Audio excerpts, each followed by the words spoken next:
Assalamualaikum warahmatullahi wabarakatuh.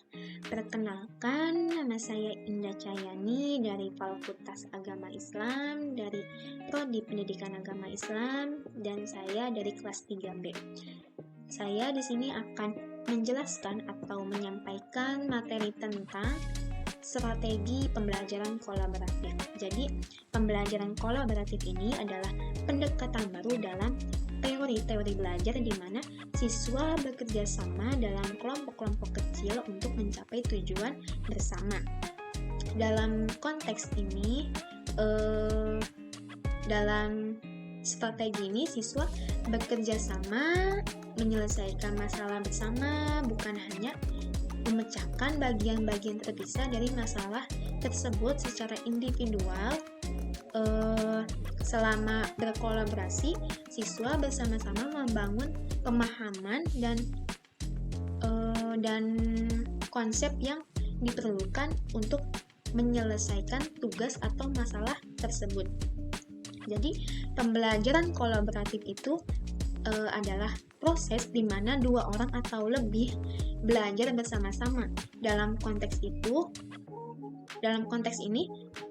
peserta didik memanfaatkan pengetahuan dan keterampilan anggota kelompok lainnya seperti bertukar informasi, menilai ide-ide satu sama lain, dan saling memanfaatkan kemajuan pekerjaan. Jadi, dalam perspektif Islam juga, belajar atau bekerja sama adalah perbuatan kebajikan.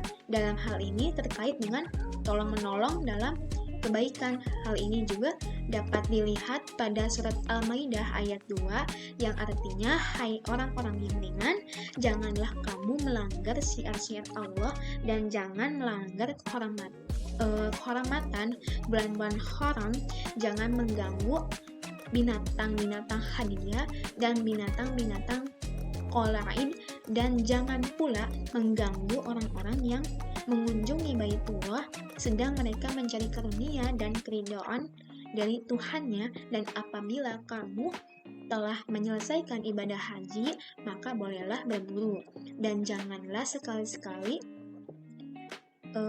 kebencianmu kepada sesuatu kaum, karena mereka menghalang-halangi kamu dari Masjidil Haram, mendorongmu berbuat aniaya kepada mereka, dan tolong-menolonglah kamu dalam mengerjakan kebajikan dan takwa. Dan jangan tolong-menolong dalam berbuat dosa dan pelanggaran. Dan bertakwalah kamu kepada Allah, sesungguhnya Allah amat berat siksanya. Hal yang sama terkait untuk tolong-menolong dalam berbuat kebajikan dapat ditemukan juga pada surat At-Taubah ayat 71 yang artinya, dan orang-orang yang beriman, lelaki dan perempuan, sebagian mereka adalah menjadi penolong bagi sebagian yang lain. Mereka menyuruh atau mengerjakan yang ma'ruf, mencegah dari yang munkar, mendirikan sholat, menunaikan zakat, dan mereka taat pada Allah dan Rasul-Nya. Mereka itu akan diberi rahmat oleh Allah, sesungguhnya Allah Maha Perkasa lagi Maha Bijaksana. Setelah itu ada proses penerapan strategi kolaboratif. Jadi, langkah-langkah prosedur pembelajaran kolaboratif itu ada yang pertama, para siswa dalam kelompok menetapkan tujuan belajar dan membagi tugas sendiri-sendiri. Yang kedua, semua siswa dalam kelompok membaca, berdiskusi, dan menulis. Yang ketiga, kelompok kolaboratif bekerja secara bersinergi, mengidentifikasi, mendemonstrasikan, meneliti, menganalisis, dan memformulasikan jawaban-jawaban tugas atau masalah dalam LKS atau masalah yang ditemukan sendiri. Selanjutnya, setelah kelompok kolaboratif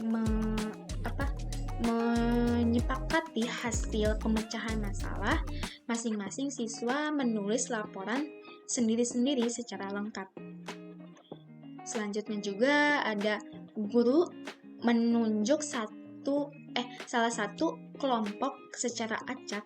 Selanjutnya diupayakan agar semua kelompok dapat giliran ke depan untuk melakukan presentasi hasil diskusi kelompok kolaboratifnya di depan kelas.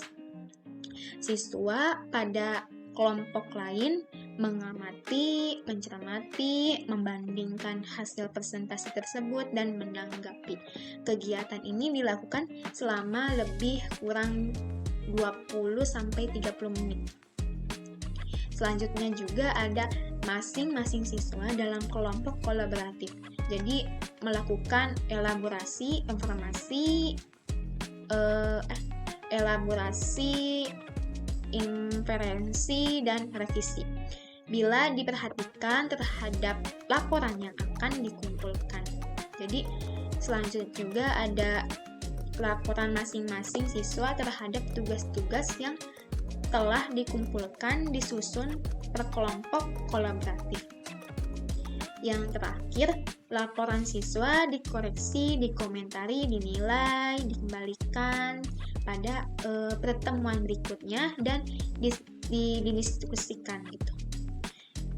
Setelah ada langkah-langkah prosedurnya, selanjutnya ada kelebihan dan kekurangan pembelajaran kolaboratif. Jadi, pembelajaran kolaboratif ini memiliki sejumlah kelebihan sebagaimana yang diungkapkan oleh Gokhale.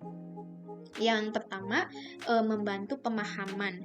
Jadi, yaitu mendukung pemahaman peserta didik dengan membantu mereka menemukan konsep-konsep yang sulit dalam pembelajaran. Yang kedua, berbagi pengetahuan dan pengalaman.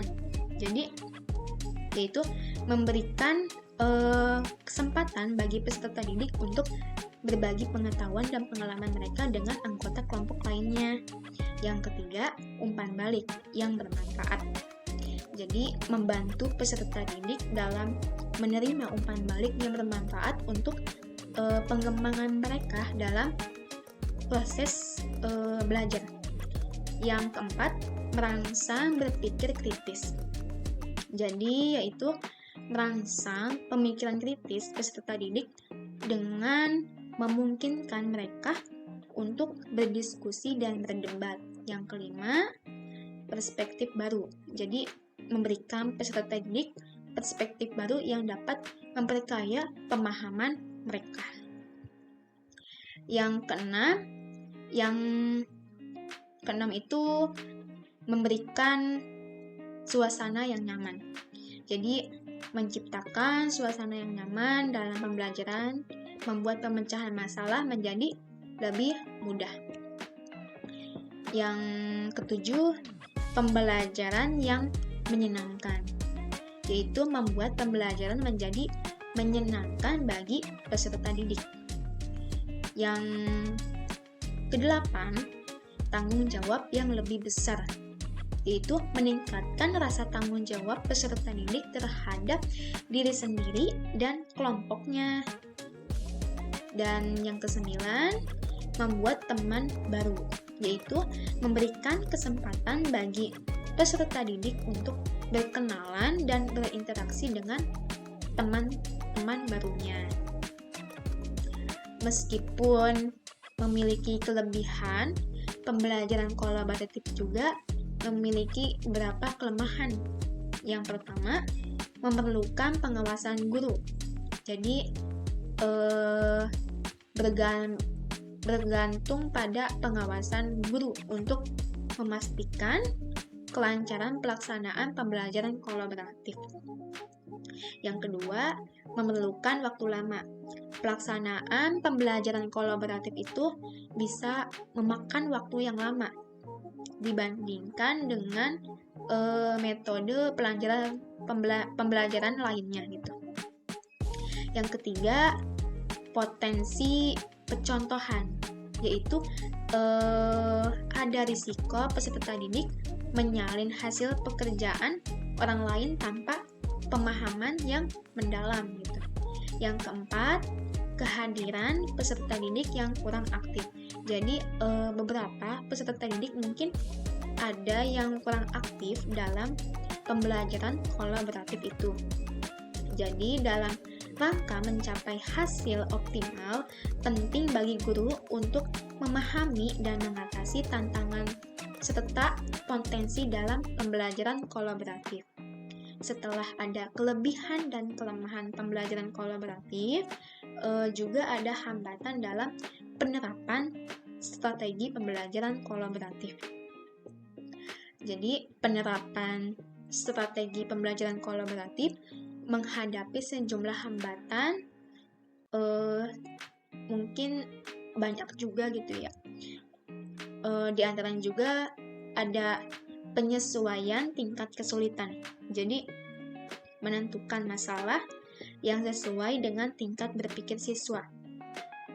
Pengetahuan dan pengalaman mereka memerlukan keterampilan pengajar yang cukup tinggi. Yang kedua, waktu yang dibutuhkan, yaitu pembelajaran kolaboratif sering memerlukan lebih banyak waktu daripada metode pembelajaran konvensional. Hal ini bisa mengubah kebiasaan belajar siswa yang biasanya mendengarkan dan menerima informasi. Yang ketiga, berpikir mandiri.